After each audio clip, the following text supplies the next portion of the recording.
So it's been a little bit over a month since I recorded my initial Switch 2 week, and obviously since the release of the Nintendo Switch 2.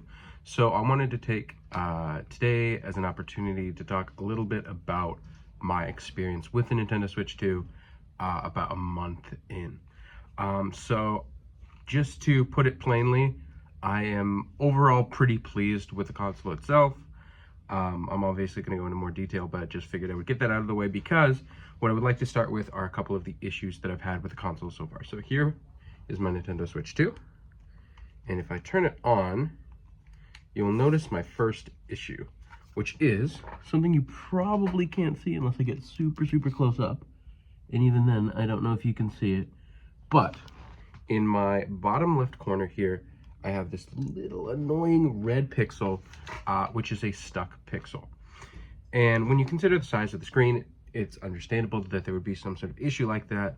However, the more that I've thought about it and the more that I've played with it and just sort of having it as like a really nagging small issue, the more I think about the fact that a $500 product should not have that, right? If I'm spending $500 on a product, any electronic generally, I would expect that the quality is there, quality control is there. So I'm a little bit disappointed by that.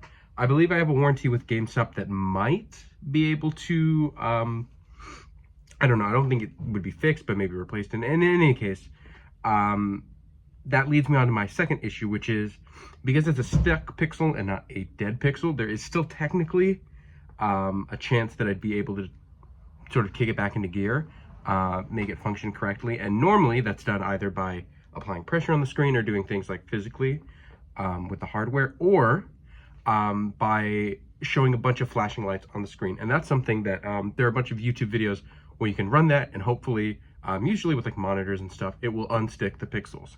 However, the rollout of YouTube and Hulu and any number of these sort of like entertainment apps has been really slow and kind of disappointing, because I think that the Switch 2 has so much potential in the sense that it is a handheld with iPhone above screen quality, has a potential for games, but also more lifestyle stuff, something like YouTube, something like Hulu, Netflix, whatever it might be. So the fact that that has been so slow in rolling out, and we haven't really gotten much information on it besides the fact that it will eventually come out, it's a bit of a disappointment.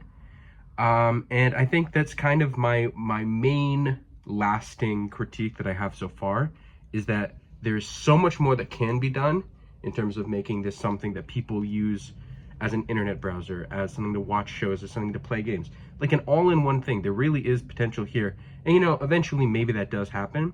But it was really when I got the console, I was hoping that this is a matter of days rather than a matter of weeks and months before this becomes something that is fully decked out with all of the things that would make it a really lasting console and something that I would be using in my everyday. So that's something that I've noticed, is that I'm starting to use it a little bit less, just because, not that I'm not using it, but I think the initial momentum of using it, I've slowed a little bit, where I'm playing games probably 3 to 4 times a week. And that kind of concludes my main criticisms. I'm sure I'll mention some of them in my sort of fluff part of the video where I'm talking it up, but that's a good transition to what I'm playing. So far, I'm only playing 2 games really, with the exception of like older Nintendo Switch games that I'm just playing because I have the games and I want to see what it looks like on the Switch 2. So I've been playing some Smash Bros, as well as like Snipper Clips, and just testing other games, Cuphead.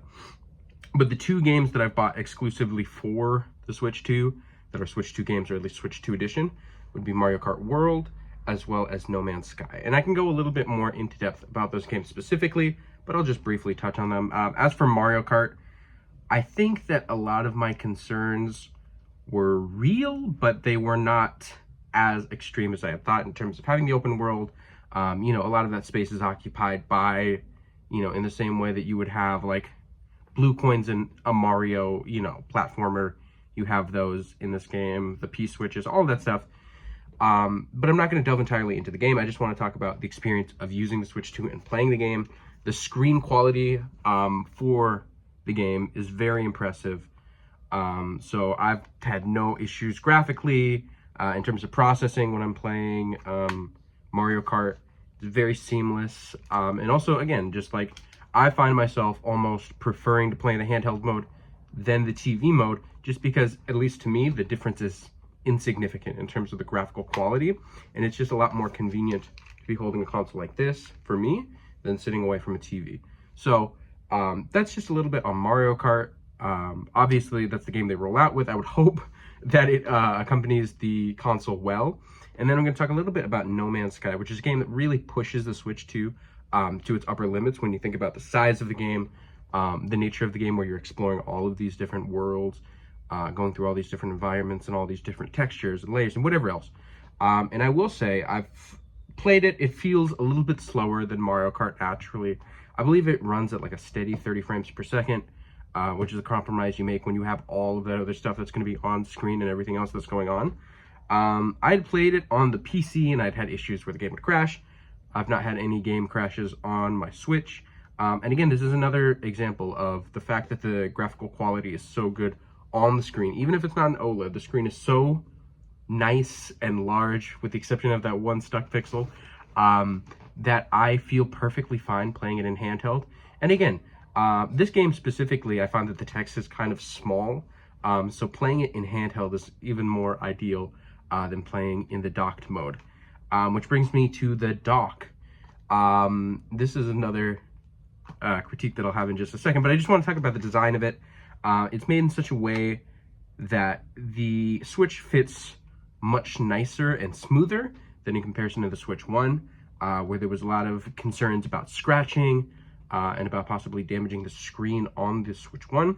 That's just not really a concern with the Switch 2. It's a nice smooth plastic on the inside, and it fits more seamlessly in a way where you're not kind of jostling it against the dock to get it out.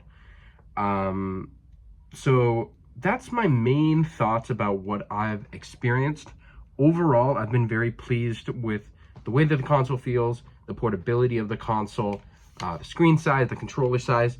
Comparing it to the Switch 1, it is about the same height, but a lot wider. But I find that that's actually better in terms of where I'm holding it in my hands and the position of my arms. So it definitely feels more ergonomic in that way. As far as detaching the Joy-Cons, it's about as seamless as doing it originally. Rather than sliding, you're clicking this button right here.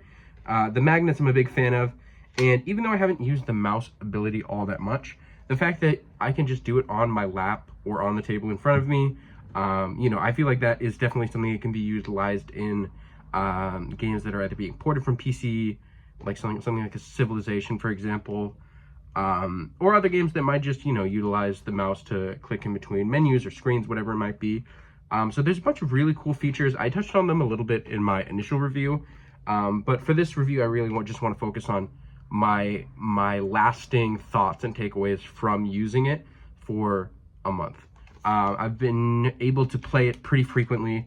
I've taken it on 2 short trips that I've went on recently, and just like the Switch 1, it's always a joy to be able to take it, pick up where you left off, whether that's on the TV or on the handheld.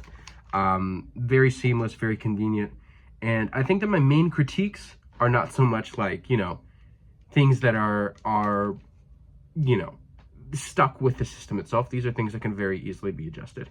They can add all of these apps. They can add the internet browser. They can do, I think there's a certain reluctance from Nintendo just historically to do things that would like modernize their consoles.